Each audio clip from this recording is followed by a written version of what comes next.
SIR এর নামে কত লাইন দিতে হয়েছে। এতদিন বাঁচার পরেও আপনাদের প্রমাণ করতে হবে আপনারা এদেশের নাগরিক কিনা। এটা অসম্মান নয়। মনে রাখবেন, এখনো সাপ্লিমেন্টারি লিস্ট, যেটা আমি সুপ্রিম কোর্টে গিয়ে ফাইট করেছিলাম, কালকে বলেছে বেরিয়েছে, এখনো পর্যন্ত কেউ জানে না। কোনো বুথে টানানো হয়নি, কোনো ব্লকে টানানো হয়নি। গদি মোদি দুই ভাই খেলাখেলি করে, তাই মানুষের জীবন নিয়ে খেলছিল। 200-র বেশি মানুষ মারা গেছে। আপনারা জানেন তো, আমার সাথে শুধু আপনারা আছেন। এই প্রথম আমার গভর্নমেন্টের সব অফিসার বদলি করে দিয়েছে, সব বিজেপির অফিসারদের নিয়ে এসছে। কেন বলুন তো? আমাকে জব্দ করার জন্য।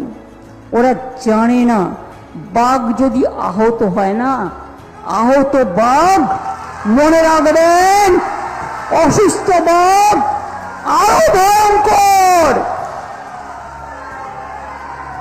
আগামী দিন তোমাদের বোঝাবো, বাংলা দখল করে দিল্লি দখল করব। অঙ্গীকার, অঙ্গীকার, অঙ্গীকার।